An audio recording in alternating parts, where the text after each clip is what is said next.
orden del día. La primera de ellas, la pregunta número 185, formulada por el señor Escobar Muñoz, que tiene la palabra.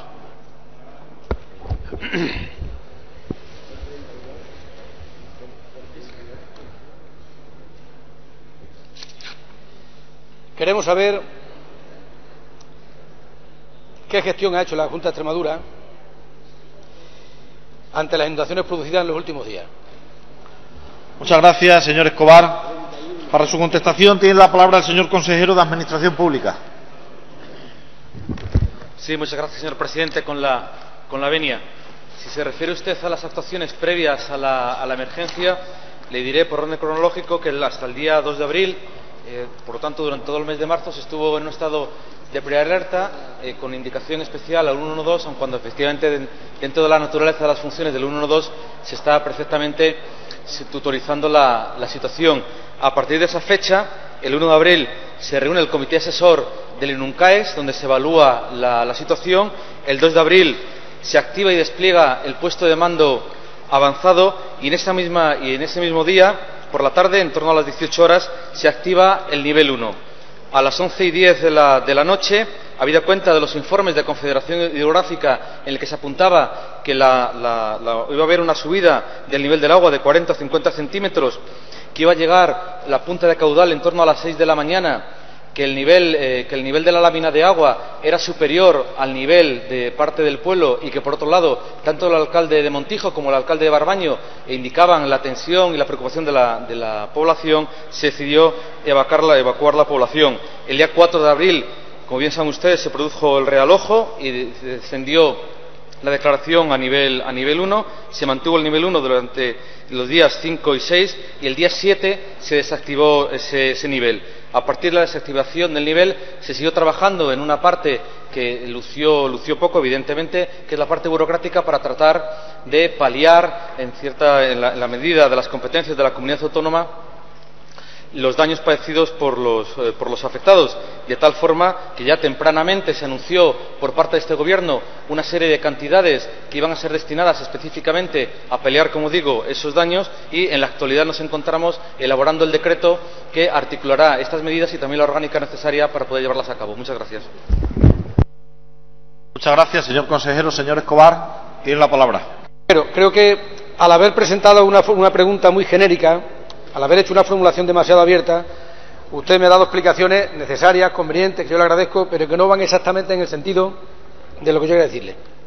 Mi pregunta tenía que haber sido: cuando se ordenaron los desembalses, cosa que se ha hecho tarde y con una espera temeraria, como casi todo el mundo que está cerca y que está en la zona lo sabe, ¿cuál habían sido las previsiones, las peticiones de la Junta de Extremadura antes? Sabiendo que lo sé, que no depende de la Junta de Extremadura la gestión de los grandes embalses que hay en la comunidad. Algunos pequeños embalses sí son de la gestión de esta consejería, pero no los grandes embalses, que corresponden a la Confederación. Pero el Gobierno extremeño tiene que ser el garante o el vigilante de los intereses de todos los extremeños. Y desde luego lo que estaban esperando oír los agricultores y los vecinos de las zonas afectadas, no solo de Barbaño, que tengo constancia de que la actuación en ese caso concreto es poco criticable, francamente, por mucho que uno quiera meter el dedo en el ojo, pero también está Torremayor, Entre Ríos, Balboa, muchos pueblos más que han sufrido esos daños. Y sobre todo, las organizaciones de agricultores quieren saber por qué se han cambiado este año los criterios de desembalse. A lo mejor no sabemos si, al haber equipos directivos nuevos o responsables nuevos en la Confederación, no conocen cuál es la trayectoria de lo que se hace en esta cuenca. Pero le puedo asegurar que nunca se espera a más del 80%, y mucho menos según la fecha, a la altura que estemos en la época de lluvias, nunca se espera más del 80% para empezar a desembalsar.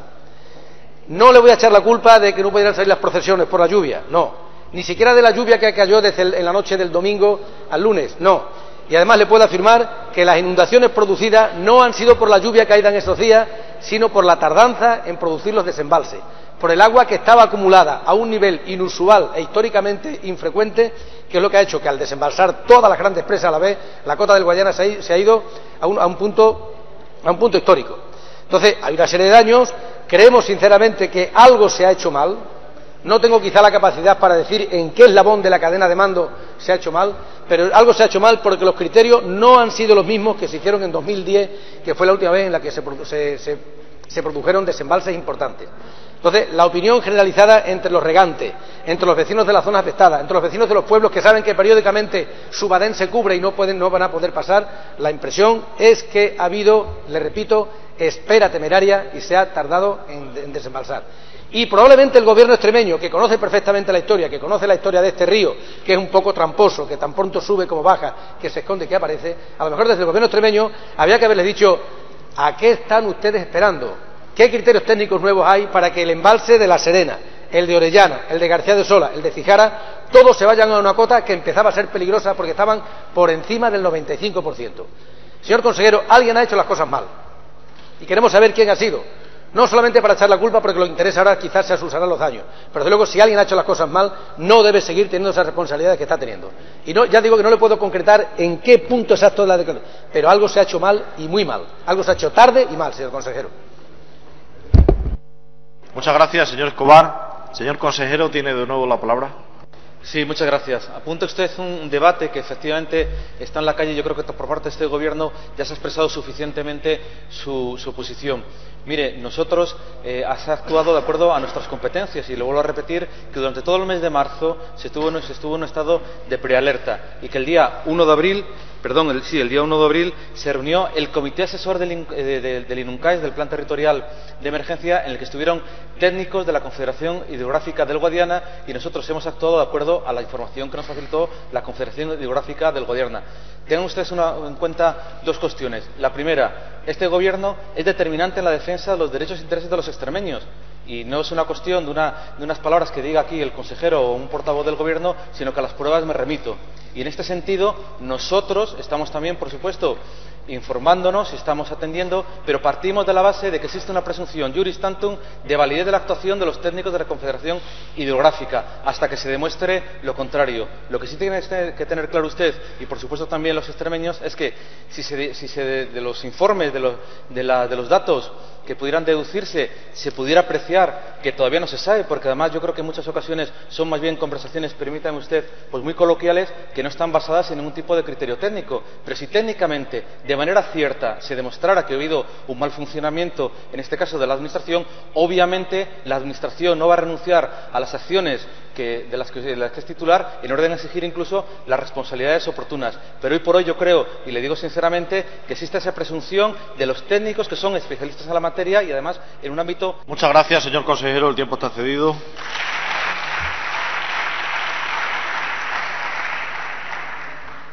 La siguiente pregunta, señorías, es la número 186, formulada por el señor Casco Ruiz, que tiene la palabra. ¿Qué medidas piensa impulsar y en qué fechas el Gobierno de Extremadura para poner su parque de viviendas sociales a disposición de los afectados por una ejecución hipotecaria de su primera vivienda? Muchas gracias, señor Casco. Para su contestación tiene la palabra el señor consejero de Fomento, Vivienda, Ordenación del Territorio y Turismo. Gracias, señor presidente. Buenos días, señorías. Pues mire, señorías, señor Casco, desde el pasado 23 de marzo, publicado en el DOE del día 22, está en vigor el decreto que por primera vez en la historia de Extremadura y probablemente de España permite la adjudicación de viviendas sociales a las familias que hayan perdido su vivienda por una ejecución hipotecaria. Por tanto, ¿qué medidas vamos a impulsar? Pues entregar viviendas sociales a los desahuciados hipotecarios. ¿Desde cuándo? Pues yo le diría que desde antes de ayer o desde luego desde antes que el Gobierno andaluz. Muchas gracias.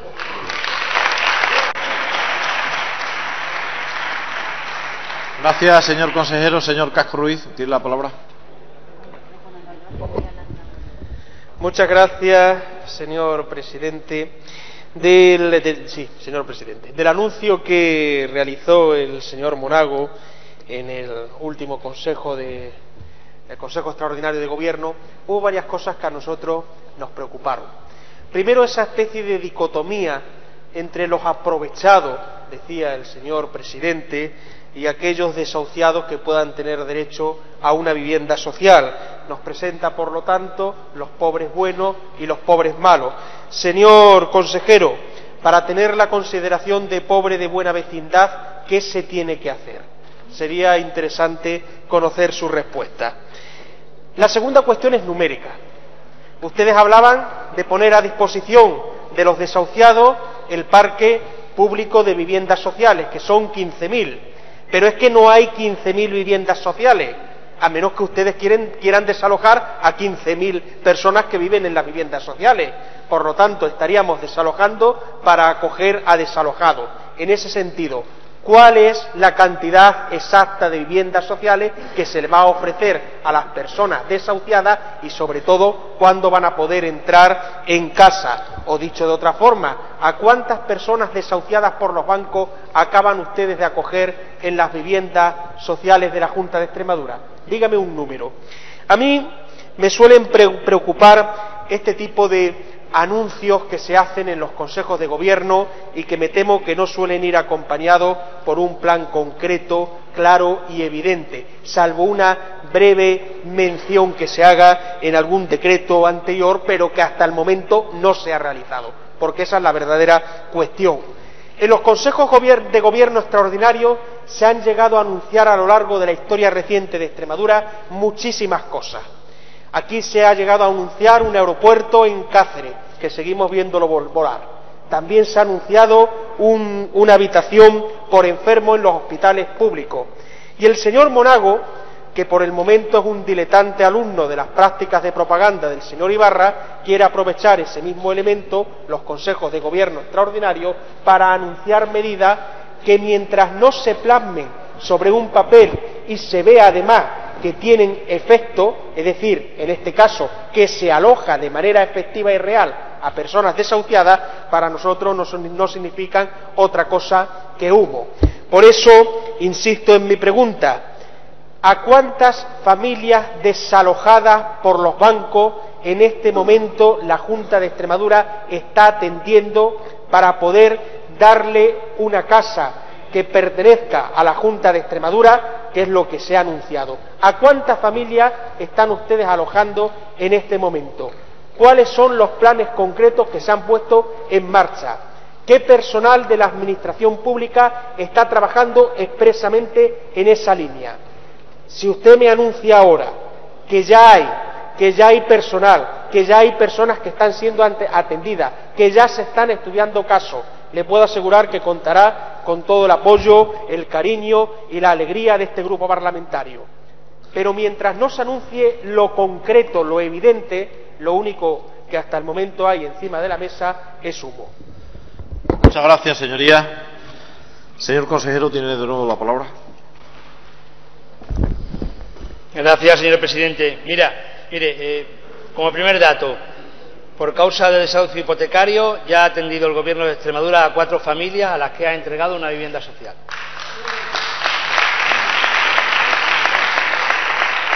Pero lo lamentable de este asunto, en el que usted lleva un tiempo intentando erosionar al Gobierno, es que usted lo mezcla todo, lo confunde todo y hace demagogia barata con este asunto. Y nos quiere demostrar, con ese buenismo que se supone que usted tiene, que tiene los mismos derechos el que ha pegado una patada en la puerta y ha entrado en una vivienda por ese procedimiento que el que está siguiendo todos los procedimientos legales que están en las normas. Y yo le digo a usted, vaya a este último, vaya a ese que está esperando todavía acceder a una vivienda y se lo explique. O nos está intentando convencer estos días que es lo mismo el que convive pacíficamente con sus vecinos que el que está haciendo imposible la convivencia de sus vecinos y la Administración tiene que actuar, o que tiene los mismos derechos el que debe más de 100 mensualidades impagadas del alquiler de la vivienda o de la comunidad que el que con su esfuerzo y con su sacrificio cumple las normas y obligaciones. Y yo le digo que convoque a la gente en ese portal y se lo explique. En definitiva, señorías, este es un Estado democrático y de derecho que tiene normas, y con esas normas y con esas leyes en Extremadura permiten regular las situaciones que se van produciendo. Entre ellas, regulada en esta norma que le acabo de hacer mención anteriormente, está el eximir a los inquilinos de las viviendas sociales el pago de la renta del alquiler durante 2 años, cuando la familia haya visto mermadas sus rentas por la crisis. Pero cuando ya las haya visto mermadas por la crisis, no porque lleven 100 recibos sin pagar, señorías, que es lo que están haciendo muchos de esos que a ustedes les rodean en estos momentos. Y las actuaciones, la política que ha estado impulsando este Gobierno ha permitido que en lo que va de legislatura, y ahí están los datos oficiales, se hayan entregado 408 viviendas sociales a otras tantas familias necesitadas de esta región. 408 viviendas sociales, entre las que se encuentran 49 viviendas que se han recuperado efectivamente tras un proceso de desahucio. 49 viviendas que se han recuperado así porque estaban en manos de aprovechados y ahora están en manos de necesitados. Y lo digo alto y claro, lamentablemente en contra de su opinión y de su acción, señoría.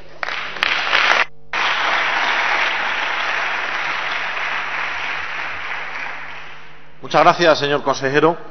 La siguiente pregunta, señorías, es la número 187, formulada por el señor Bernal Carrión, que tiene la palabra. Gracias, presidente. ¿Qué valoración hace la Junta de Extremadura de los datos del paro del pasado mes de marzo? Muchas gracias, señoría. Para su contestación tiene la palabra la señora vicepresidenta del Gobierno. Gracias, señor presidente. Si sube el paro, señorías, en Extremadura, estamos ante un mal dato. Y el paro en el mes de marzo ha subido en Extremadura, el paro registrado, en 602 personas y un 0,4 en porcentaje. Por lo tanto, la valoración que hace el Gobierno es negativa. Muchas gracias, señora vicepresidenta. Señor Bernal, tiene la palabra. Gracias, presidente, y gracias, señora consejera. Ahí coincidimos, señora consejera. Los datos son muy malos, los datos son malos o muy malos del último mes. Un mes donde, además, señora consejera, cabía esperar unos resultados positivos por la campaña de la Semana Santa. Resultados positivos, aunque fueran moderados, como los que se dieron a nivel nacional, donde el paro bajó y aquí siguió subiendo. Y además, señora consejera, lo peor no es que el incremento del paro en Extremadura en el último mes se haya producido porque haya ido más gente a apuntarse a las listas de desempleados, sino simple y llanamente porque se ha seguido destruyendo empleo en el mes pasado, igual que en tantos otros meses recientes, como demuestra el dato de los 1.239 afiliados de Seguridad Social que desaparecieron de Extremadura en el mes de marzo. La mayor caída de todo el país, la mayor destrucción de empleo de todo el país en el mes de marzo. Pero en todo caso, señora teniente, yo hoy no voy a recitarle el número de empleos destruidos, el número de empresas cerradas, la riqueza dejada de producir desde que ustedes gobiernan. Yo hoy quiero pedirles, y si me lo permite, señora consejera, quiero exigirles que hagan algo para hoy, para el problema de hoy, y, señora consejera, no sigan dándole patadas hacia adelante al problema real que tienen los extremeños y que tienen las extremeñas. Miren, lean las estadísticas de empleo, las estadísticas de confianza empresarial, las estadísticas de producción industrial, las estadísticas de renta regional, pero fundamentalmente oigan a la ciudadanía lo que nos dice la ciudadanía a los políticos y a las políticas de esta región, que les resolvamos de una vez el problema. Porque, señora consejera, quien quiera saber hoy lo que pasa y por qué pasa en Extremadura en materia de economía y en materia de empleo, no tiene nada mejor que hacer que irse a leer ese libro blanco Preparados para Crecer que el señor presidente presentaba el sábado pasado. Porque ahí se explica exactamente por qué estamos en esta situación y por qué estamos evolucionando cada vez a peor en esta región. Miren, no hay ni una sola medida de empleo, ni una sola medida de crecimiento de la economía para los próximos meses, recalco, para los próximos meses en esta comunidad. Porque ustedes, señora consejera, han tirado la toalla, han hecho dejación de sus responsabilidades de presente, anunciando continuamente, cómo no, el futuro para la región. Yo le quiero hacer hoy una pregunta muy concreta y con esto termino, señora consejera. ¿Qué van a hacer ustedes para que no cerremos el año 2013 con 190.000 desempleados en Extremadura? ¿Y qué van a hacer en los próximos meses? Y solamente un ruego, por favor, señora consejera, no ofenda mi inteligencia, su inteligencia y la de esta Cámara, sacando a pasear otra vez la herencia recibida o diciendo, como se ha dicho aquí esta mañana y dijo usted la última vez que intervino sobre este tema, hablando de los 305 millones de euros destinados al pago de la deuda. Porque usted y yo sabemos, y sabemos todos aquí, que la carga de la deuda sobre el presupuesto regional en Extremadura es la menor de toda España y, sin embargo, aquí está yendo bastante peor que en el resto de... Muchas gracias, señor Bernal. El tiempo se ha cedido.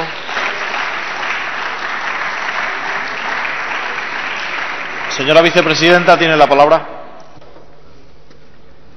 Bien, esta pregunta es una buena prueba de lo que pasa cuando analizamos o se valoran los datos mes a mes. Y yo no pretendo ofender su inteligencia, pero yo no vengo a recontestar los argumentos que hace a mi contestación en la última pregunta que me hizo. Estamos en otra pregunta que yo sepa, aunque la redacción sea la misma todos los meses, señor Bernal, porque usted pregunta todos los meses lo mismo. Y claro, el problema es que usted hace la valoración terrorífica de los datos del paro desde el primer mes en que nosotros gobernamos y ustedes valoran la misma valoración. Y este mes de marzo es terrorífico el dato porque sube el paro más que la media nacional. Pero es que usted lo calificó de terrorífico en febrero, cuando subió 10 veces menos que la media nacional. Y si baja el paro, también el dato es terrorífico.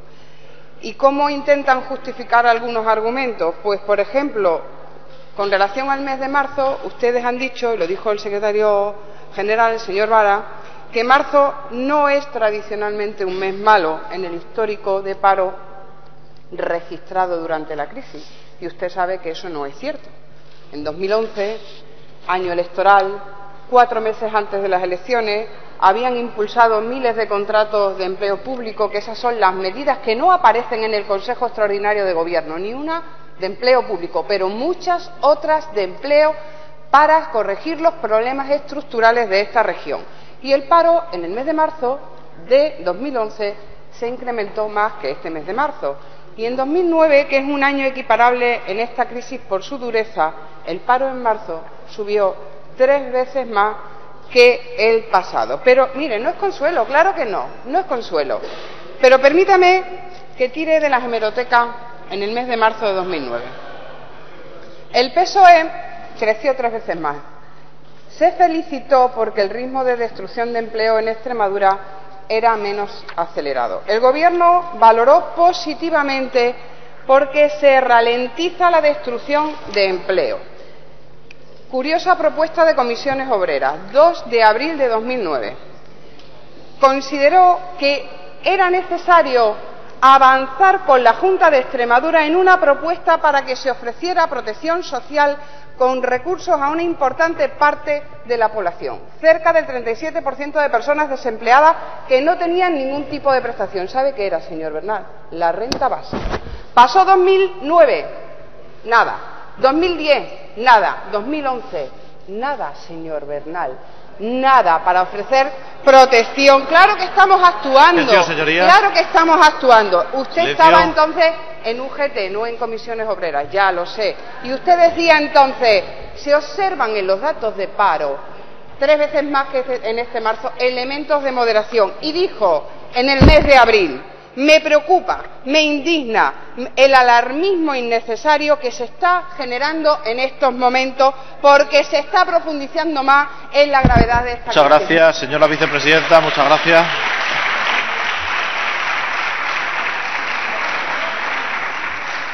La siguiente pregunta, señorías, es la 188, formulada por el señor Torres Gil, que tiene la palabra.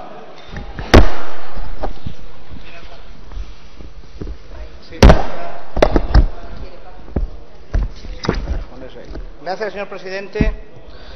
Espero, señor consejero, que después de que le formulo la pregunta ni me tache usted de demagogo ni de oportuno. Simplemente le voy a recordar una cronología. El día 7 de marzo se presentó una moción donde incluíamos la puesta en marcha de una línea para ayuda a los seguros agrarios. El 17 de marzo lo anuncia usted por primera vez en los medios de comunicación, concretamente en Canal Extremadura. El día 23 de marzo lo vuelven a reanunciar y dice que en abril se pondrá en marcha. Ayer, definitivamente, el 10 de abril, se reúne usted con el Consejo Asesor y anuncia nuevamente que van a poner en marcha una línea de seguro. Hoy vienen los medios de comunicación con una cierta explicación. Pues entiendo que es muy oportuna esta pregunta, porque tiene usted la oportunidad hoy de no solo explicárselo a este diputado que le formuló la pregunta, sino a los agricultores y a los ganaderos extremeños cómo va a ser esa nueva línea de ayuda a los seguros agrarios. Nada más y muchas gracias. Muchas gracias, señor Torres. Para su contestación tiene la palabra por el Gobierno el señor consejero de Agricultura, Desarrollo Rural, Medio Ambiente y Energía. Gracias, señor presidente. No lo voy a acusar de demagogo, pero sí que ha formulado mal la pregunta, porque el Gobierno de Extremadura no tiene ninguna línea de financiación de seguros agrarios, sino que tiene ayudas para la contratación de seguros agrarios. En concreto, como ha dicho usted, en el Consejo Asesor Agrario que se celebró ayer, anunciamos que se va a incorporar al presupuesto 2 millones de euros para respaldar esa contratación de seguros dentro del actual plan de seguros agrarios combinados. Muchas gracias. Muchas gracias, señor consejero. Señor Torres, tiene la palabra. Sí, gracias, señor presidente.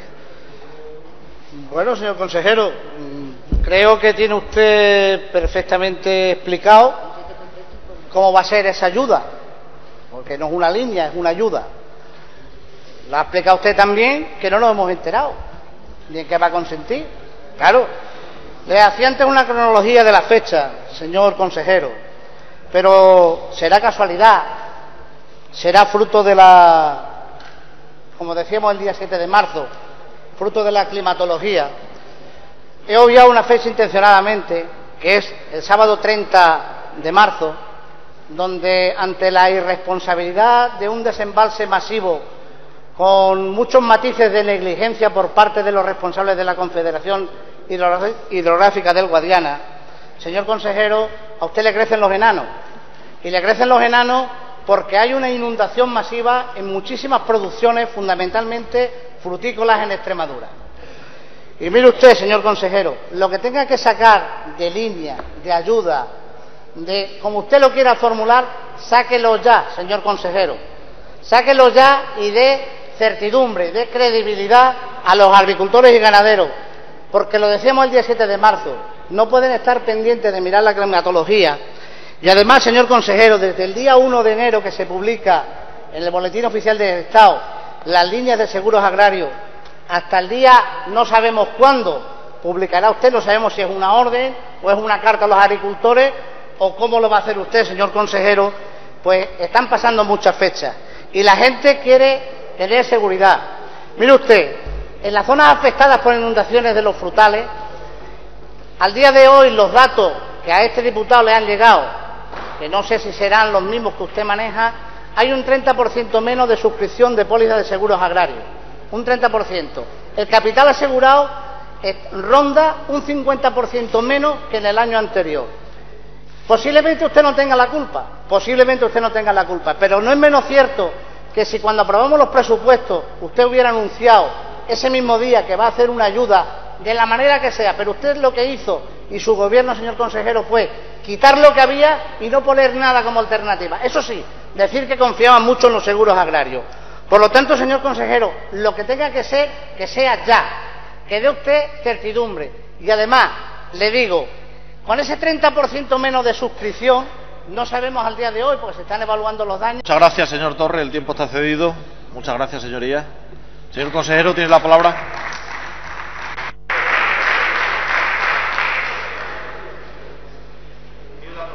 Tiene la palabra, señor consejero. Gracias, señor presidente. Mire, los enanos no me crecen a mí, le crecerán en todo caso a todos los extremeños, que es porque han sufrido las desgracias que han sufrido con estas inundaciones actualmente. Y en segundo lugar, señor Torres, usted ha mezclado muchas cosas en cuanto a lo de confederación, se lo ha contestado perfectamente mi compañero, el consejero de Administración Pública anteriormente, y no se preocupe tampoco, que le voy a explicar convenientemente cómo se va a aplicar los seguros agrarios en la ayuda de los seguros agrarios. He dicho de 2 millones de euros incorporados, que a usted le parece poco y a lo mejor dice que tenían que estar incorporados antes en los presupuestos, pero nosotros tenemos la buena costumbre de no gastar lo que no tenemos y además pagar lo que se debe. Es una costumbre que no tenían ustedes y por eso no estamos en las condiciones que estamos. Pero fue compromiso del presidente del Gobierno de Extremadura que en este mismo año habría una línea de seguros agrarios suficiente para cubrir a todos los que pudieran estar afectados y a todos los que contrataran seguros agrarios. Y es lo que hemos hecho. Y ayer estaban las organizaciones agrarias perfectamente de acuerdo con lo que este consejero había propuesto. Y es más, fue respaldado mayoritariamente. Seguiremos trabajando para este año, con próximas reuniones, la próxima, el día 24, y para habilitar una línea más efectiva para años venideros. Miren, este modelo incluye dos novedades, pero se lo voy a explicar antes que se acabe el tiempo. La primera, que tiene un presupuesto agotado, como no puede ser de otra manera, porque, como le he dicho antes, no podemos gastar lo que no tenemos. La segunda novedad, y estará de acuerdo conmigo, es que va a ir dirigida a los agricultores a título principal. Eso lo comparte, a los que se dediquen a la actividad de la agricultura. También tendrá y estará dentro del plan anual de seguros de un año natural. Tendrá efectos retroactivos. Es así que también se podrán beneficiar de ellos todos los que han contratado seguros agrarios, a los que hacía usted referencia, los de la fruta y los de la sequía.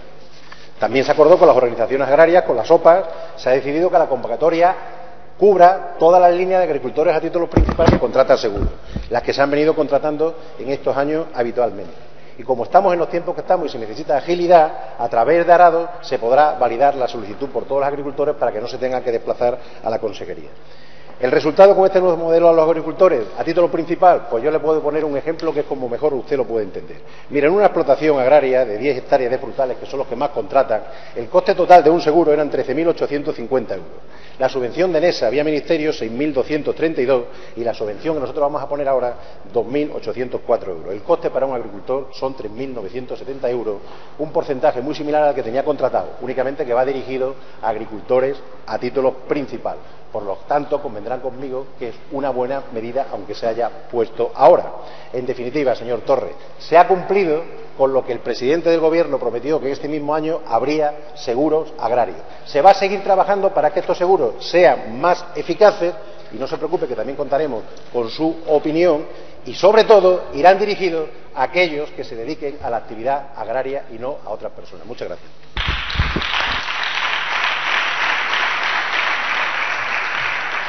Muchas gracias, señor consejero. Señorías, la siguiente pregunta es la número 189, formulada por la señora Serrano García, que tiene la palabra. Gracias, señor presidente. ¿Qué criterios ha manejado la Junta de Extremadura para la reorganización de los puntos de atención continuada? Muchas gracias, señoría. Para su contestación tiene la palabra el señor consejero de Salud y Política Social. Gracias, señor presidente. Señoría, se lo cuento para ver si de una vez queda claro. Los criterios técnicos tenidos en cuenta han sido distancia al centro de salud más cercano, distancia al centro hospitalario, TSI de los PAC, tanto por ciento de TSI del centro de salud de referencia, presión asistencial del punto del PAC y del centro de cabecera, y a ellos se han añadido dispersión geográfica de la zona, número de residencias de mayores y centros de día, número de centros educativos de distinto tipo, tanto por ciento de la población mayor de 65 años y otros indicadores como las tasas de mortalidad, tasa de natalidad, índice de dependencia, densidad de población, saldo vegetativo y residentes extranjeros. Muchas gracias, señor consejero. Señora Serrano tiene la palabra. Gracias, señor presidente. Señor Monago, el cierre de los PAC ha sido su gran error político y los errores en sanidad no se resuelven, se agravan. Y los ciudadanos no entienden por qué cerraron los puntos de atención continuada y menos se entienden las condiciones en que los reabren y están indignados. Ustedes llegaron al gobierno con la frase de aquí se acabó la fiesta, iban a solucionar lo del déficit quitando coches oficiales y asesores, y usted mintió a los ciudadanos. Solucionaron el déficit cerrando los puntos de atención continuada y, para colmo, incrementando los señoría. asesores. Y así tomaron ustedes esa medida de espaldas a los ciudadanos, y eso es el mayor error que se puede cometer en democracia, no escuchar a los ciudadanos, y en contra de una mayoría política y social, en contra de sindicatos, en contra de profesionales, con ceses de altos cargos de su partido en Cáceres que no compartían esta medida, y con la defensora del paciente reclamando amparo al Tribunal Superior de Justicia porque era una medida que suponía una agresión a la calidad sanitaria, a la cohesión social y al desarrollo rural. Una medida cuyo riesgo para la salud supera con creces el beneficio económico. Cerraron ustedes los puntos de atención continuada después de una decisión muy trabajada y muy meditada, basándose ustedes en criterios técnicos. Después han hecho un nuevo estudio que verifica que la medida es la correcta, que no ha habido ninguna pérdida en la calidad de la asistencia sanitaria, por lo tanto la medida es la correcta, la situación se mantiene igual y no abren ustedes ninguno de los puntos de atención continuada. ¿De acuerdo?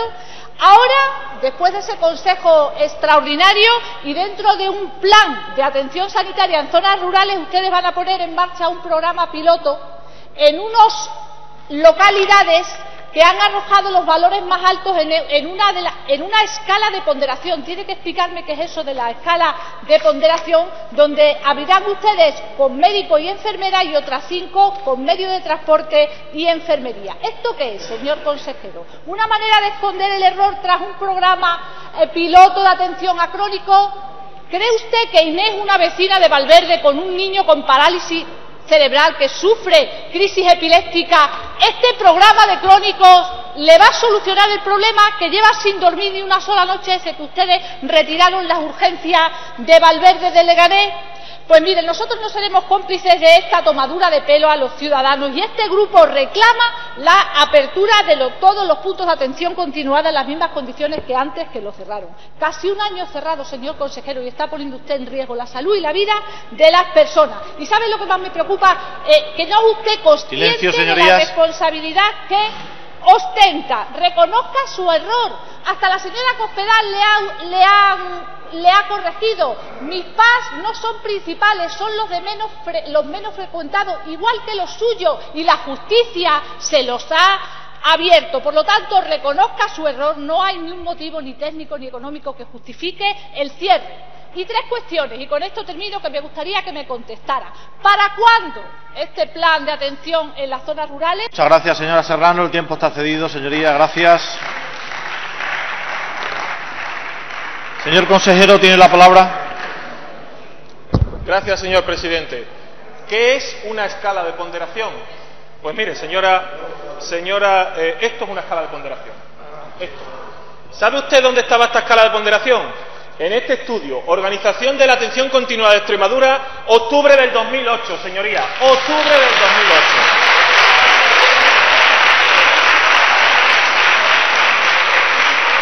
Aquí lo tienen ustedes. Si fueron ustedes los que inventaron esto, señoría, no pensaba sacarlo, no pensaba sacarlo, pero es que... Silencio, señora Serrano, no tiene la palabra. Señoría. Señora Serrano, le ruego que no se vuelva a dirigir. ¿Tiene la palabra, señor consejero? Gracias, señor presidente. No tenía pensado sacarlo, pero es que usted me da la oportunidad cada vez que puede para que pueda demostrar cuál era su plan. Mire, ustedes van del absurdo a más absurdo. Y resulta que no solo dejaron facturas en los cajones, que no solo dejaron el déficit oculto, sino que además dejaron también estos planes en algunos ordenadores que no le dieron tiempo a borrar. Y por eso tenemos esta organización de la atención continuada de octubre del 2008. Y me llama mucho la atención su pregunta sobre los criterios para la organización, porque salvo criterios nuevos, esto ya lo inventaron ustedes, la ponderación. Ustedes fueron los que inventaron los criterios para ver cuáles son los que se abrían o los que se cerraban.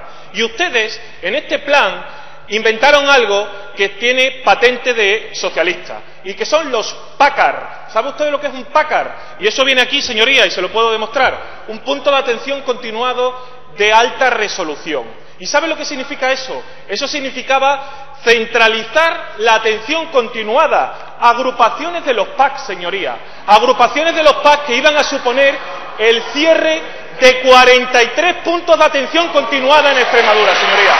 Sí, aquí está, señoría. Este era el plan que tenía oculto el señor Fernández Vara en el cajón. Este era el plan.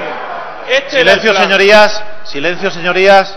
Ustedes iban a cerrar 23 PAC en la provincia de Badajoz, en la de Cáceres, y 20 en la provincia de Badajoz.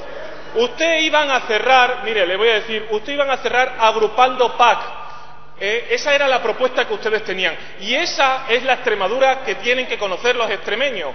La propuesta del señor Vara, la real, y la propuesta del señor Vara, la oficial. La oficial es la del señor Vara cuando promete todo lo que sea necesario con tal de congratularse y agradar. Aunque luego no lo cumplan, como hemos demostrado tantas veces, la de decir que ahora iban a abrir todo, cuando tenían planeado cerrar. Muchas gracias, señor consejero.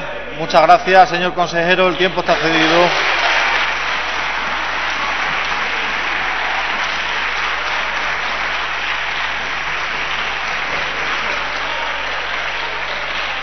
La siguiente.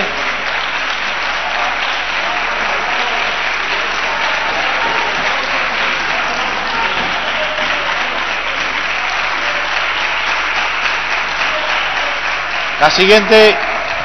Gracias, señor consejero. La siguiente y última pregunta, señorías. Silencio. Silencio. Señora Serrano, tiene una llamada al orden. Señor Sánchez Juliá, tiene una llamada al orden.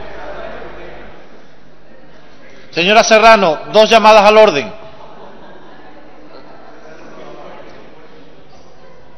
Gracias, señoría.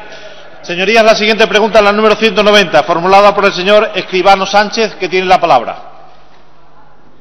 Muchas gracias, señor presidente. La pregunta la hacemos por primera vez y el éxito del combate imagino que no será el mismo que el anterior. ¿Qué valoración hace la Junta de Extremadura de la incidencia en materia de incapacidad temporal de los empleados públicos? Muchas gracias. Muchas gracias, señor Escribano. Para su contestación tiene la palabra el señor consejero de Administración Pública. Sí, muchas gracias, señor presidente. Con la venia, teniendo presente las limitaciones que nos ofrece a la posibilidad de actuación del Gobierno el Real Decreto Ley 20/2012, la valoración es positiva, habida cuenta de que Extremadura se encuentra situada dentro de las comunidades autónomas que han minimizado el impacto en los funcionarios públicos del esfuerzo en la reducción del déficit y, por otro lado, hemos agotado el margen que permitía ese Real Decreto Ley en beneficio de los funcionarios. Muchas gracias. Muchas gracias, señor consejero. Señor Escribano, tiene la palabra. Sí, gracias, señor consejero.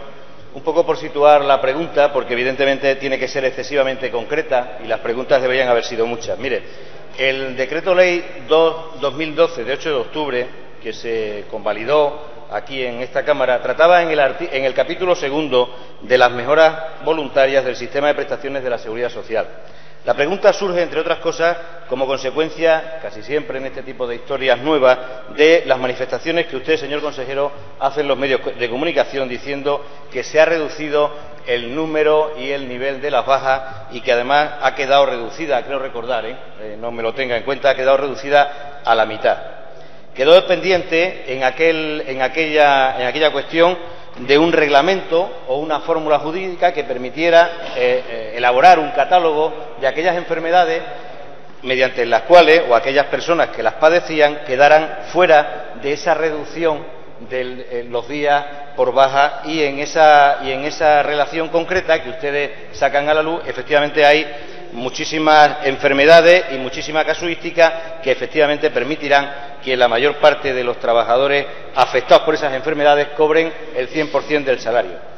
Hago referencia también al Real Decreto Ley del 13 de julio del Gobierno Central, donde habla que todo ello era en orden a reducir el absentismo laboral, la optimización de recursos, la mejora de la gestión, la transparencia de la Administración y el incremento de la productividad, decía textualmente el documento. Es decir, que se garantizaba, de alguna manera, que quedaban fuera de la aplicación aquellas personas, aquellos trabajadores, aquellos empleados públicos que estuvieran dentro de ese catálogo de enfermedades a fin de percibir el 100% de las retribuciones.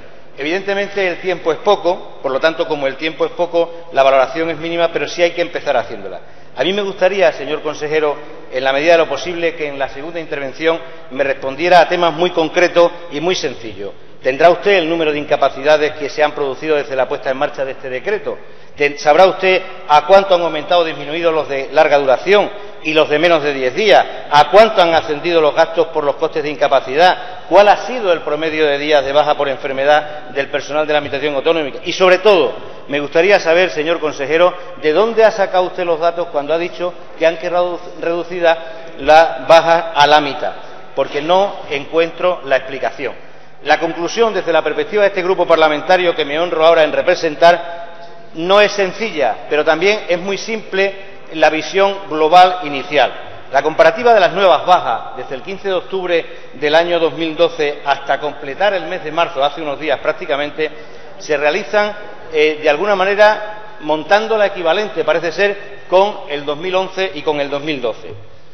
Pero yo le pregunto, señor consejero, ¿no es cierto que las bajas de larga duración han aumentado, o por lo menos son las bajas que hay que tener en cuenta? ¿Por qué? ¿Por qué las bajas de corta duración no han bajado. Y no han bajado, como usted dice, el 50%. A nosotros las cuentas nos salen en torno a un 13%.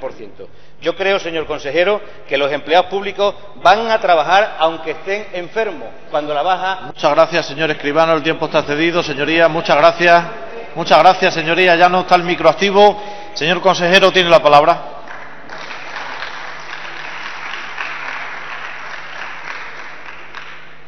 Sí, con la venia, señor presidente. Pues nada, nos tendremos que poner usted y yo de acuerdo de dónde obtenemos los datos cada uno. Yo le ruego que usted me lo diga porque los datos que yo les puedo ofrecer son los datos que facilita la Dirección General de Función Pública de acuerdo a la estadística con la que trabaja la Dirección General de Función Pública. Y realmente no tengo interés ni en alterar ni en alterar esos datos. Si me dicen que es el 50% es el 50% y si me dicen que es el 40% es el 40%. Le aseguro que no me pongo a medirlos, pero de todas formas yo le digo que en relación con las preguntas que usted plantea, pues nada, ya le facilitaremos de manera detallada esos datos. Sí que le puedo decir que la media en el año 2007, que eso sí que lo tengo aquí presente, la media de los procesos por incapacidad temporal en el año 2007, la media mensual era de 6.477 y que ahora la media está en torno a 1.208 casos. Usted dice que van empleados públicos a trabajar enfermos. Me parece una situación ciertamente pues muy triste y muy lamentable, pero lo que tiene que usted que tener en consideración y lo que tienen que tener en consideración los empleados públicos que dentro de la sujeción a la legalidad que nos plantea ese Real Decreto Ley 20/2012, Extremadura ha ido al máximo. Es decir, y si ese decreto, por ejemplo, que decía usted, de patologías o de enfermedades con las que se cubre el 100%, ha sido negociado con los sindicatos y además a los sindicatos que, por supuesto, que no estarán nunca de acuerdo con las medidas en esta materia, sí que al menos han confirmado que la actuación del Gobierno ha sido la que no podía ser otra diferencia de otras comunidades autónomas. Por tanto, por eso yo le decía al inicio que yo estoy relativamente contento con esta situación, aunque efectivamente, si usted me dice que hay esas circunstancias de empleados públicos que van a trabajar enfermos, en fin, tenga usted en cuenta que a mayor abundamiento esta comunidad autónoma asumió que los empleados públicos podían disponer de 4 días a lo largo del año en los cuales no se tenía ningún tipo de efecto, de tal forma que podían incluso acumular 3 días. En fin, claro, nadie sabe lo que pasa en la casa de cada uno, pero yo creo que, en definitiva, y vuelvo a repetir otra vez, que dentro del corsé que nos supone el Real Decreto Ley 20/2012 como normativa básica, la Comunidad Autónoma de Extremadura ha hecho un esfuerzo importantísimo en orden a minimizar el impacto del esfuerzo de los empleados públicos, y fíjese usted que también, pues me imagino enterado a veces de lo que se escribe por ahí, pues se dice que Extremadura es de las comunidades autónomas desleales, en el sentido de que simplemente pues ha aplicado medidas meramente testimoniales en orden a las incapacidades temporales. Muchísimas gracias.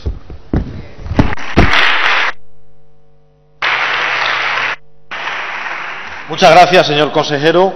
Señorías, a continuación pasamos a sustanciar el último punto del orden del día del pleno de hoy, que es la propuesta de pronunciamiento de la Cámara número 61, instando al Gobierno de España a defender en los foros y organismos internacionales en los que esté presente el cumplimiento de las resoluciones de la ONU sobre el Sáhara Occidental y a que se vele y se promueva el respeto de los derechos humanos de los activistas y de la población saharaui en general, formulada por el Grupo Parlamentario Izquierda Unida Verdesíes y cuyo registro de entrada fue el número 9439. Aprovecho en este momento para darle la bienvenida a la Cámara en la tribuna de público, saludar a la delegada del pueblo saharaui en Extremadura y a sus delegados también que nos acompañan. Muchísimas gracias. Tiene la palabra a continuación, como autor de la iniciativa, el portavoz de dicho grupo parlamentario por tiempo de 10 minutos, señor Escobar. Señoras y señores diputados, amiga Fatma, amigo Lali, salam aleikum. La antigua colonia española en el Sáhara, el territorio de Saguía el Hamra y Río de Oro, sigue siendo uno de los puntos negros del mapa mundi, donde, increíblemente, en estos inicios del siglo XXI, pervive una situación de injusticia y atropello por la no resolución del proceso descolonizador global que de manera paulatina se produjo a partir de la Segunda Guerra Mundial. Fíjese hasta qué fecha me estoy remontando. La excolonia española permanece ocupada por el Reino de Marruecos desde el 6 de noviembre de 1975. a pesar de todas las resoluciones de la ONU en contra de esa ocupación. Organización Señoría, esta, la ONU... por favor, señoría, ¿quieren bajar un poquito el tono de voz? Que es que no escuchamos al ponente. El ponente puede hacer un esfuerzo de levantar el tono de su voz para que se le escuche. Puede hacerlo. Pero no va a ser necesario. La ONU, a pesar que emitió una serie de resoluciones contrarias a esa ocupación, marcó una hoja de ruta muy simple y muy clara. Hágase un referéndum limpio y libre a la población saharaui. Pero esa hoja de ruta que siempre fue papel mojado porque la potencia ocupante no lo ha respetado. Ha hecho caso omiso de todas las resoluciones de la ONU. No es la primera vez que en esta Cámara tratamos el tema saharaui. No es la primera vez. No es la primera vez que la Cámara extremeña expresa la solidaridad del pueblo extremeño, al que representamos, con el pueblo saharaui. Solidaridad que ha creado fuertes lazos afectivos entre muchas familias extremeñas y saharauis y unas relaciones de colaboración institucional que queremos no solo que se mantengan, si fuera posible que se reforzaran, sabiendo de antemano de la insuficiencia de esos programas de apoyo, de esos programas de ayuda, porque lo que necesita el pueblo saharaui es que se respete su voluntad, que se haga ese referéndum y lo que salga de ese referéndum que sea ley. Mientras tanto, en estos 38 años, las violaciones de los derechos humanos en ese territorio ocupado han sido innumerables, perpetrados por la potencia ocupante, sin que haya habido más obstáculo que la resistencia de los saharauis, sin que la comunidad internacional haya movido un dedo, ni tampoco la potencia descolonizadora y que jurídicamente sigue siendo responsable de ese territorio, que es nuestro querido país, nuestra querida España. La última violación flagrante de esos derechos humanos en la antigua colonia española se produjo en 2010, cuando de forma brutal y vandálica las fuerzas marroquíes desalojaron, habría que decir arrasaron, con un campamento que estaba instalado en Jedein y Zik. Y a partir de entonces los saharauis que osaron resistirse fueron encarcelados y recientemente, en febrero, sometidos a juicios sumarísimos, juicios sin garantía, que se han saldado, como no puede ser de otra manera, con unas sentencias durísimas, con unas sentencias desproporcionadas a lo que hicieron, que fue resistirse a la que desalojaran de ese campamento. Este es de momento el último, y ojalá fuera el último de verdad, el último atropello a los derechos humanos, así, de forma genérica, atropello a los derechos humanos que se ha producido en ese punto del territorio. Y en fechas inmediatamente posteriores a esos juicios no fue posible sacar en esta Cámara una propuesta de resolución sobre esa sentencia y sobre esos juicios. Hoy no les pido que condenemos expresamente esos juicios y esa sentencia. Creo que les pido una cosa más sencilla, más asumible y bastante más en consonancia con la sensibilidad que hay en Extremadura respecto de la causa saharaui. Les pido, ahora leeré la propuesta de pronunciamiento que les hacemos, que, como ya ha ocurrido otras veces, esta Cámara se ha manifestado en ese sentido, que sigamos diciendo, y se lo leo: el Pleno de la Asamblea de Extremadura insta al Gobierno de España a defender en los foros y organismos internacionales donde esté presente el cumplimiento de las resoluciones de la ONU sobre el Sáhara Occidental. Instamos igualmente al Gobierno de España a velar y promover el respeto a los derechos humanos de los activistas y de la población saharaui en general, desde los foros y organismos internacionales en los que España esté representada. No les pido que compartan la posición que tengo yo sobre el Sáhara y sobre Marruecos, no les pido eso. Les pido una cosa mucho más sencilla, que creo que está en perfecta consonancia con lo que la sociedad extremeña, muchas familias del partido, que votan al Partido Socialista, que votan al PP, incluso quizá afiliados con nombre y apellido del Partido Socialista, del Partido Popular y algunos también de Izquierda Unida, digo algunos porque somos menos, y desde luego la población que apoya y que mantiene esos programas de vacaciones en paz y esas cosas, tiene una perfecta horizontalidad que está repartida en todo el espectro político de la Cámara. Por eso estoy seguro que representamos perfectamente sus deseos si le pedimos al Gobierno de España si aceptamos la propuesta de pronunciamiento que les propongo. Nada más y muchas gracias. Gracias, señoría. A continuación, en turno en contra o de fijación de posiciones de menor a mayor representación, Tiene la palabra por el Grupo Parlamentario Socialista, PSOE Regionalista, la señora Conejero Domínguez, por tiempo de 5 minutos.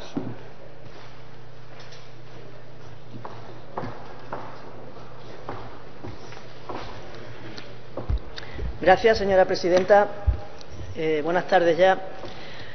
Señor Escobar, el compromiso con el pueblo saharaui en la búsqueda de una solución política justa, duradera, democrática y aceptable para todas las partes en el marco de las resoluciones de las Naciones Unidas por parte del Partido Socialista siempre ha sido patente.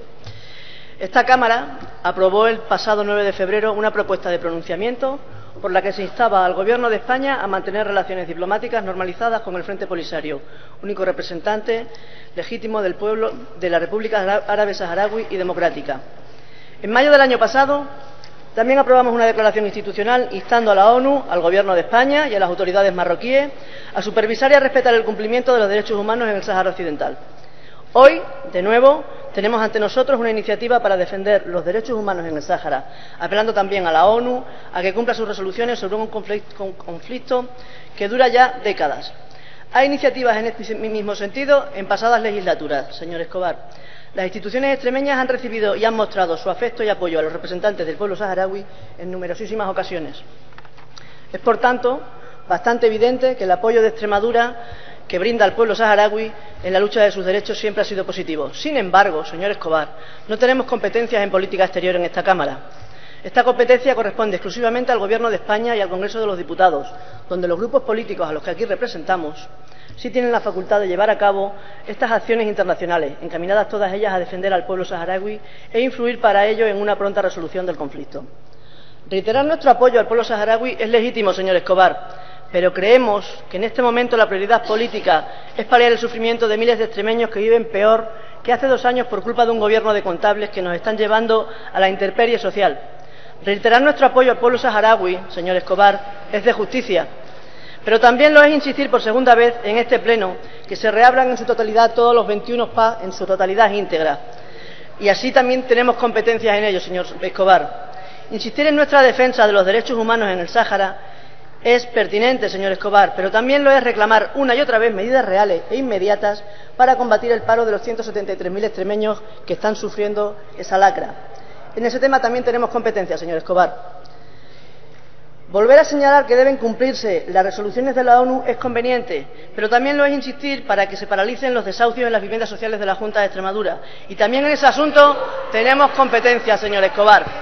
Señoría, no le estoy llamando la atención. Vaya a la cuestión, por favor. Ya, pero no vuelva a salirse de ella, se lo ruego. Se lo dejo pasar. Recalcar que esta Cámara es solidaria.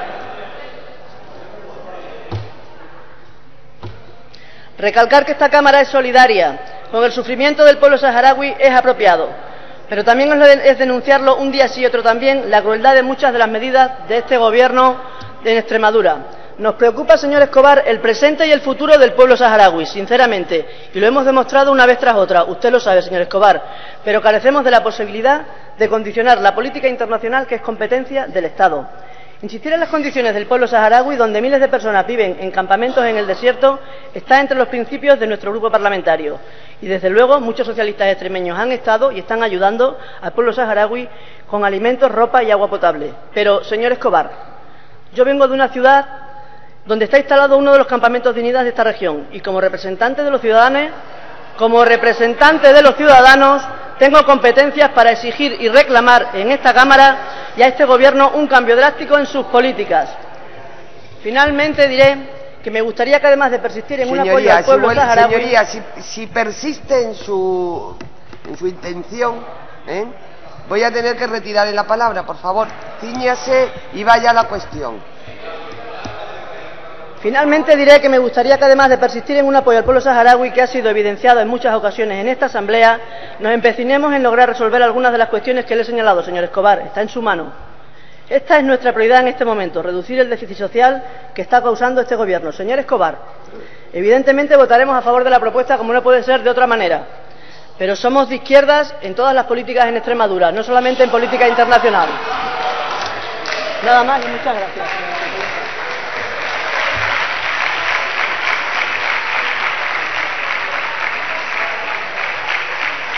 Gracias, señoría. Por el Grupo Parlamentario Popular, Extremadura Unida, tiene la palabra la señora Vargas Maestre por tiempo de 5 minutos.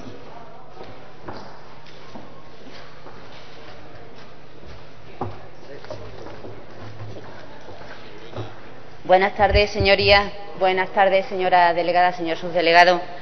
Desde el Grupo Parlamentario Popular somos conscientes de dar una solución a la situación que vive el pueblo saharaui y vivimos la esperanza de que tras 38 años del proceso de descolonización del Sáhara Occidental, la solución se encuentre entre todos y se encuentre muy temprana y muy cerca.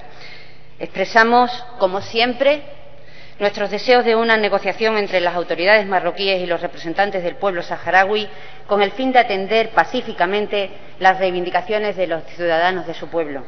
Expresamos, como siempre, nuestro apoyo incondicional a las negociaciones entre Rabat y el Polisario bajo la mediación de la ONU, único cauce para obtener una solución.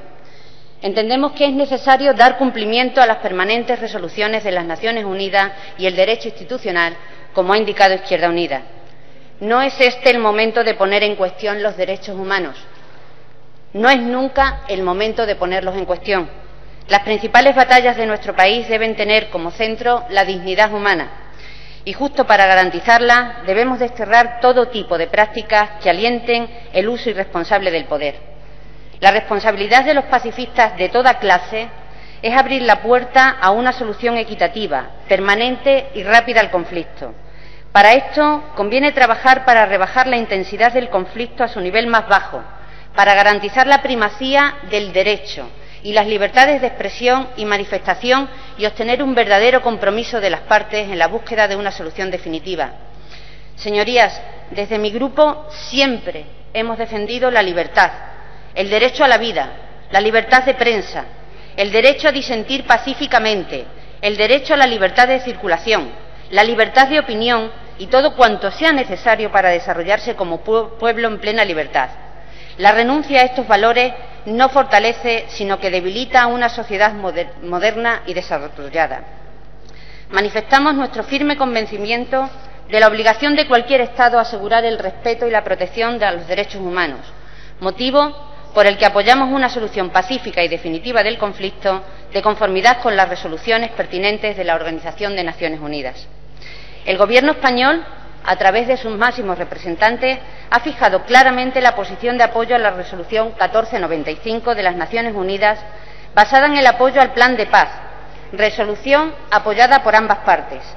En este contencioso es necesaria una política unida, consensuada, que defendamos todos los grupos políticos, desde el respeto a los derechos humanos por el que tenemos que velar desde los foros internacionales donde España esté representada. Sin embargo, lejos de estar unidos, y hasta la fecha es la primera vez que le oigo al Grupo Socialista aprobar esta propuesta, lo que tenemos es que hacer un recorrido histórico de por qué a lo mejor se ha dilatado tanto en el tiempo y quién debe de asumir la responsabilidad de que esto haya sido así. Porque me estoy acordando del año 2006, cuando el Partido Socialista, y a usted, señora Conejero, se le ha olvidado decir, votó en contra de la propuesta de apoyo al pueblo saharaui que vino a esta Cámara. También pasó lo mismo en el año 2010, pasó exactamente lo mismo. Mi partido, el Partido Popular, presentó una propuesta de pronunciamiento en el que decía que se transmitiera y exigieran a las autoridades marroquíes el respeto escrupuloso a los derechos humanos. Y ustedes se abstuvieron, no quisieron saber nada del asunto. Recientemente, el año pasado, volvió a pasar exactamente lo mismo, señora Conejero. Usted, asumiendo que esto era una competencia para usted, que le interesaba en ese momento, exclusiva del Gobierno de la Nación, lo que hizo fue abstenerse. Y hace muy poquitos días, se negaron a aprobar una declaración consensuada por todos los grupos representados en esta Cámara.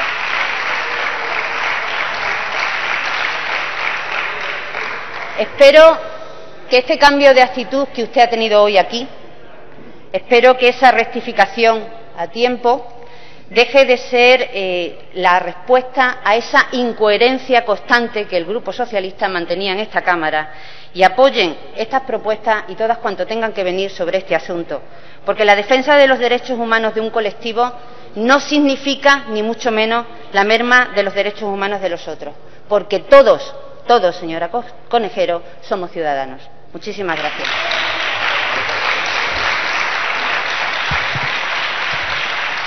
Gracias, señoría. A continuación, y conforme al reglamento de este Parlamento, al Grupo Parlamentario Izquierda Unida, Verde Sie, le corresponden 2 turnos seguidos de 5 minutos. ¿Hace uso conjunto del tiempo? Pues el señor Escobar Muñoz tiene la palabra por tiempo de 10 minutos.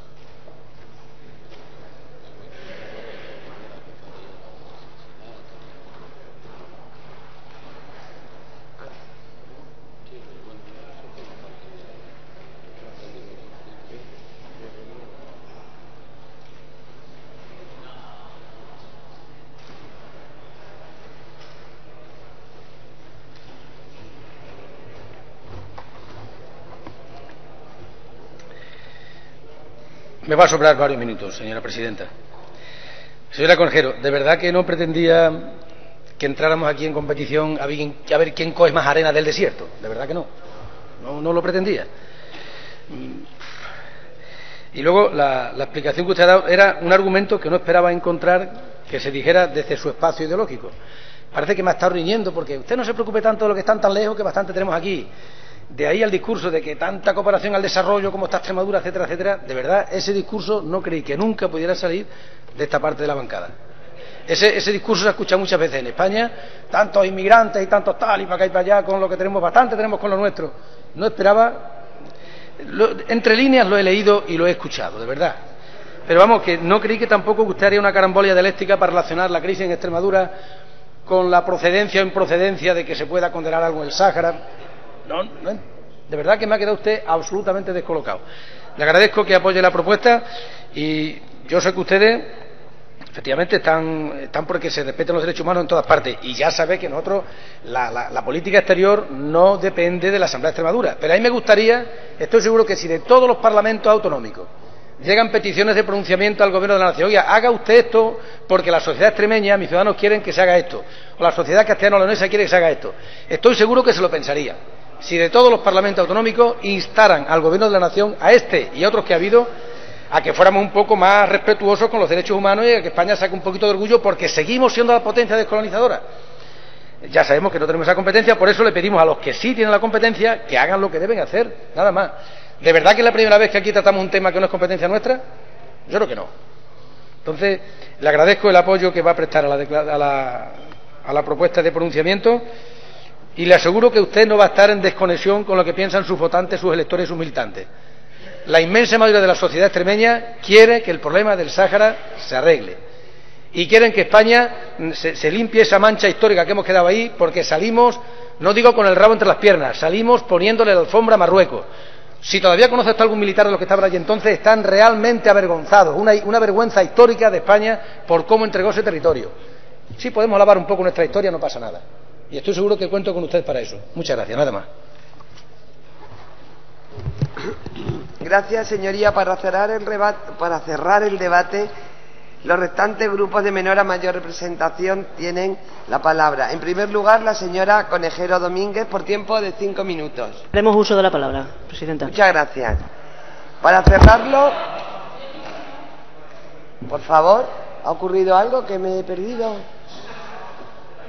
Porque vamos. Para cerrar el debate, por el Grupo Parlamentario Mayoritario Popular, Extremadura Unida, tiene la palabra la señora Vargas Maestre. Señora Vargas Maestre, por favor, la estoy llamando a la tribuna. Por tiempo de 5 minutos.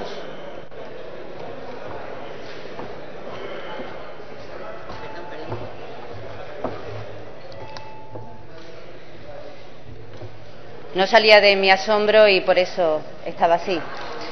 La aportación... Es cierto, hay tantas razones para salir aquí y expresar el apoyo a los derechos humanos que no entiendo cómo se puede perder esa oportunidad.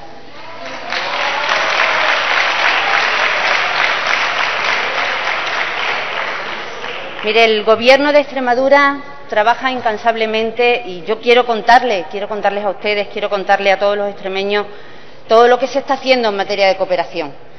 El Gobierno de Extremadura no ha disminuido ni un ápice en este año pasado, en esta legislatura, en lo que llevamos de legislatura, a diferencia de lo que sí ha hecho el Partido Socialista allí en las comunidades donde gobierna, la ayuda a la cooperación. Por favor, y se la voy a contar, porque usted en ocasiones anteriores sacaba pecho, porque decía que se aportaban en torno a los 500 y 600.000 euros en cooperación en toda la legislatura. En lo que llevamos de año ya se ha aportado 600.000 euros a la cooperación, señora Conejero. Se sigue con el programa de los huertos, que usted sabrá, imagino yo, que además cuenta con la colaboración de la Consejería de Agricultura, con 2 técnicos que son los directores de formación de los 2 huertos, y además cuenta con ayudas pues de otras organizaciones como Izquierda Unida para el desarrollo de la sostenibilidad de los huertos. Esa aportación es de más de 200.000 euros hasta la fecha. Se sigue con el programa Vacaciones en Paz, que sabe usted que tiene un importe en los presupuestos aprobados de más de 100.000 euros en estos presupuestos de este año. Se sigue con el programa de la ayuda alimentaria, que como usted bien sabe es una situación de emergencia social y hay que mantenerla, y seguimos manteniendo la aportación de más de 200.000 euros.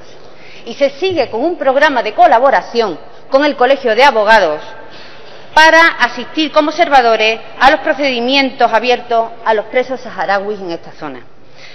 Nosotros, señorías, mandamos observadores. Ustedes se gastaban el dinero en la promoción de la causa saharaui para hacer un recorrido por Bruselas. ¿Dónde estaba la ponderación de las verdaderas necesidades? ¿Dónde estaba el sentido común dentro de la cooperación en su partido, señoría? Mire, han cometido muchísimos errores en materia de cooperación. Han cometido errores al estilo ZP, al estilo Zapatero, cuando se gastaban más de 300.000 euros en el programa, por ejemplo, de la cría del hipopótamo en Guinea Ecuatorial. Y a eso lo llamaban cooperación. A eso lo llamaban cooperación, señora Conejero. Mira, aquí ha estado el ministro y ha agradecido al gobierno extremeño que no se rebaje ni un ápice en la cuantía que estamos aportando a la cooperación para el pueblo saharaui, y nosotros desde aquí le agradecemos que haya hecho ese reconocimiento público. Claro que es que las cosas se hacen de distinta manera, porque una cosa es decir que se da, pero no darlo, y otra cosa es decir y hacer al mismo tiempo, como está haciendo este gobierno del Partido Popular. Mire,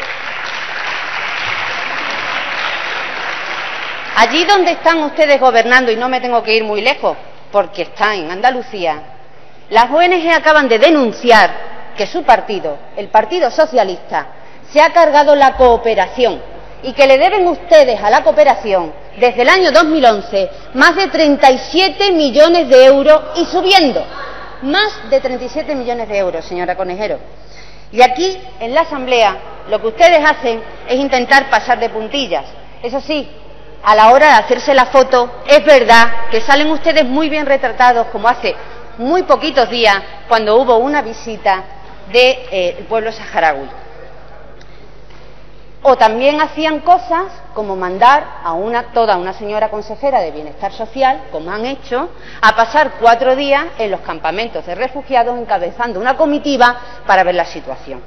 Eso a ustedes les parece muy bien, pero ahora intentan pasar de puntillas. Antes hacían una de cal y otra de arena y ahora intentaremos pasar de puntillas.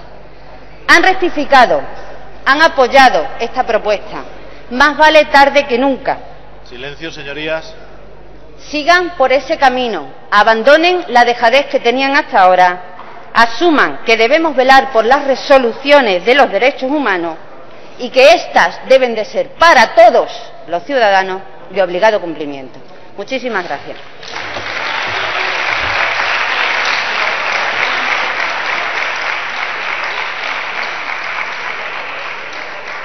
Gracias. Señora Vargas, señorías, concluido el debate de la propuesta de pronunciamiento, la someto a la consideración de la Cámara. Entramos en votación.